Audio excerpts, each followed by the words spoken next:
প্রিয় ভাইরা, আজকে ৯ মুহররম, আগামীকাল ১০ মুহররম অর্থাৎ আশুরার দিন।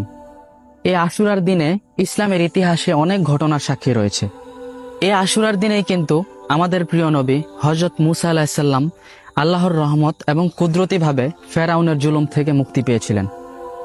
শুধু তাই নয়, আমাদের প্রিয় নবী হযরত নূহ আলাইহিসসালামের কিস্তি জুদি পাহাড়ে অবতরণ করেছিলেন।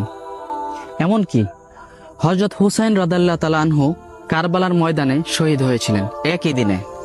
প্রিয় ভাইরা, আশুরার দিনে রোজা রাখা সুন্নত, কারণ রাসূল সাল্লাল্লাহু আলাইহি ওয়াসাল্লাম বলেছেন, আমি যদি আগামী বছর ৯ এবং ১০ মুহররম জীবিত থাকি তাহলে রোজা রাখব। আশুরার দিনে রোজা রাখার মধ্যে অনেক ফায়দা রয়েছে। আরেকটি হাদিসে রাসূল সাল্লাল্লাহু আলাইহি ওয়াসাল্লাম বলেন, আশুরার রোজা ১ বছর আগের গুনাহ মাফ করে দেয়। আলহামদুলিল্লাহ। সুতরাং প্রিয় ভাইরা, আসুন আমরা আজকের দিনে বেশি বেশি রোজা রাখি এবং বেশি বেশি ইস্তেগফার পড়ি, আল্লাহর কাছে ক্ষমা চাই। আল্লাহ যেন আমাদেরকে এই আশুরার দিনের উসিলা করে আমাদের জীবনের সমস্ত গুনাহ খাতাগুলি মাফ করে দেন। এবং শুধু আশুরার দিন নয়, আমরা যেন সারাটি বছর একই নিয়মে আল্লাহ তাআলার ইবাদত করতে পারি, সবসময় যেন ভালো পথে চলতে পারি।